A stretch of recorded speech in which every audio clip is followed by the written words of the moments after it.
One word has been popping up a lot more, not only in home cinema, but also in modern hi-fi systems. Room correction. And some people say it is the next big thing. So does that mean I have to correct my room? Like move around my furniture and my stereo tells me how? Nah, that's the wrong kind of room correction. But what does room correction do?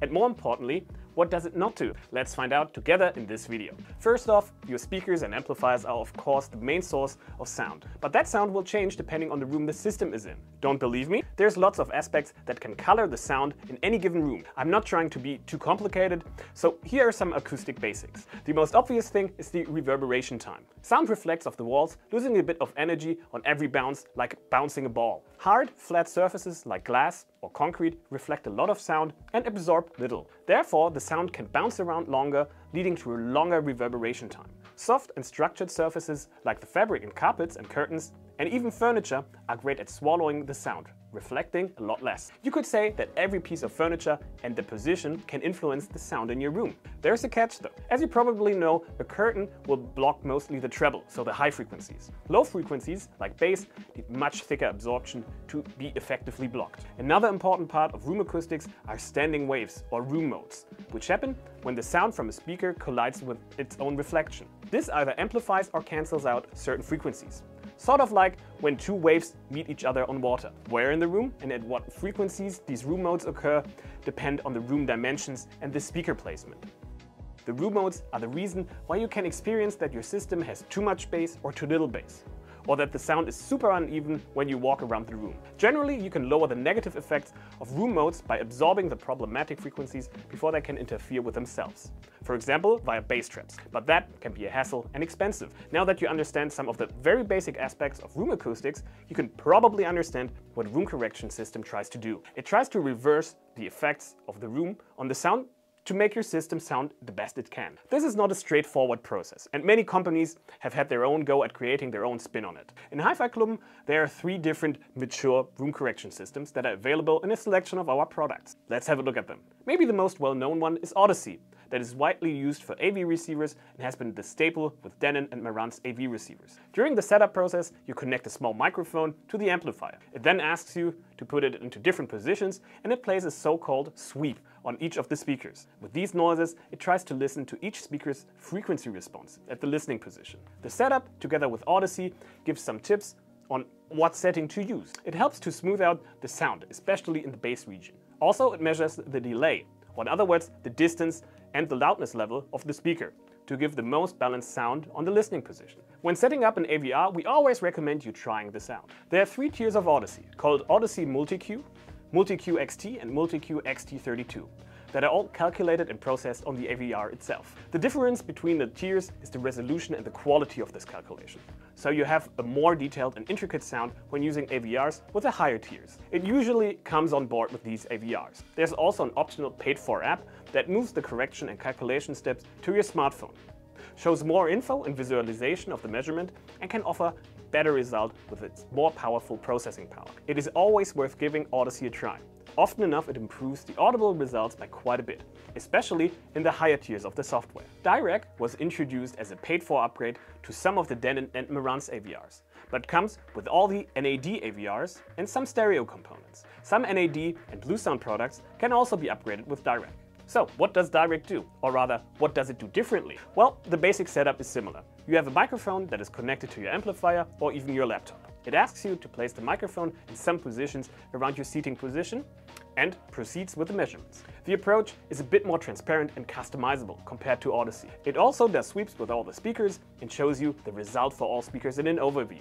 This is great for all the people who are into this stuff. You can often clearly see the effects of your room has on the sound, causing all kinds of dips and peaks in the frequency response. It then analyzes the sound to see what corrections in time and frequency response need to be done. Contrary to Audyssey, the calculations are neither done on the device or your laptop. The data is sent to Dirac and the calculations are done by powerful cloud computers in Dirac server farms. By offloading these calculations, you get a very good result, leading to more refined correction. Also, you can adjust the so-called target curve for every speaker individually for your taste. That means more or less you can set the desired frequency response your speakers are supposed to have in the room, and Dirac figures out the magic. It is difficult to describe what Dirac does differently to Audyssey. I put it like this.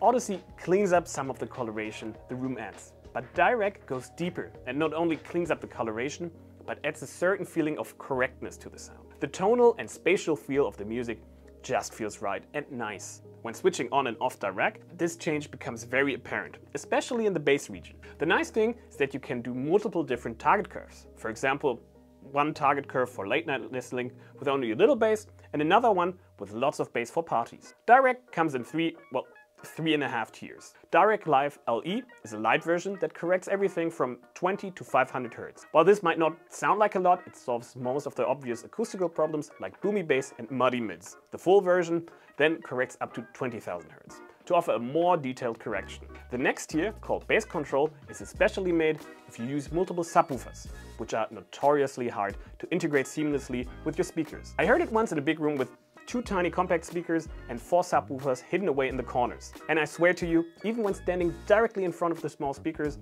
I was convinced they reproduced the bass, until I was shown the subwoofers. The last and newest tier is ART, short for Active Room Treatment. It is specifically made for surround systems with lots of speakers. Remember the explanation of room modes in the beginning? It tries to kind of reverse those effects. The short and technically very sloppy explanation: imagine in a surround sound systems you have speakers in the front and speakers in the back. The speakers in the front play some music that travels through the room, and when it arrives in the back, the rear speakers plays the negative of that music. So it is cancelled out, and instead of reflecting in the back of the room. Now imagine that for like 15 speakers playing different things at the same time. What's the saying again? Any advanced enough technology looks like magic at some point. At the time of shooting this video, there's barely any product on the market that supports ART though. We're hoping for some exciting products in our lineup with ART soon. Lastly comes RoomPerfect by the Danish brand Lyngdorf for its stereo and surround products. The system has been on the market for over 10 years, but as Peter Lyngdorf himself says, he wouldn't have named it that way if it wasn't perfect. Years and years of development by lots of engineers went into it. And without bragging, I think it might still be one of the best correction systems on the market. The approach to solve room issues is drastically different to Dirac and Audyssey, by more or less working with the room as opposed to against the room. You connect the mic to the amp and follow the instructions on the screen of the amp or your mobile device. You measure once in your seating position and then in random room positions with the mic pointed randomly somewhere. What?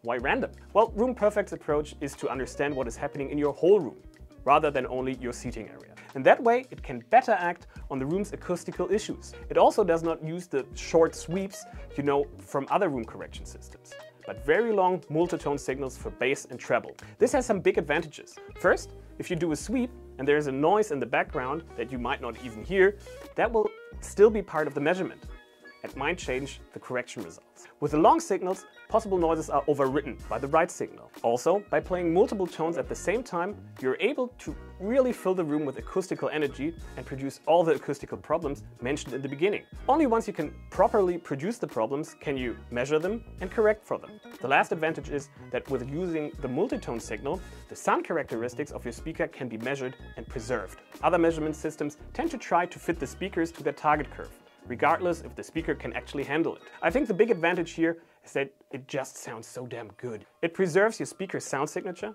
sounds more natural, beautifully dynamic and spacious, while keeping the correctness I mentioned with Dirac. It is kind of addicting even to turn it off and on again, just to realize how stark the contrast is. There's a set of rules you need to follow to make RoomPerfect sound the best. If you don't follow them, the measurements might sound off, and opposed to Audyssey and Dirac, you can't see what in the measurements caused this. That also means you cannot really alter any of the measurements of the direct outcome of the measurements. This can be seen as a disadvantage for the tinkerers among us. Of course, if you want to alter the sound with a Lyngdorf device, you can use the so-called voicings to EQ your music in a later stage. But the measurement itself happens in a black box. Well, the best thing you can do is to come down to your local hi-fi club store. Our staff can actually show you how different room correction systems sound, as opposed to me telling you in some video on the internet. Some people may have prejudice against altering the signal from your CD streams or even vinyl via a DSP. And I do understand that a listening room with perfect acoustical treatment and a perfect stereo setup might not need room correction systems. But most of our listening rooms are in our homes, and placing a stereo or even a home cinema is always a big compromise. These room correction systems can elevate your experience a lot, I promise. Try it out and share your experiences in the comments. See ya.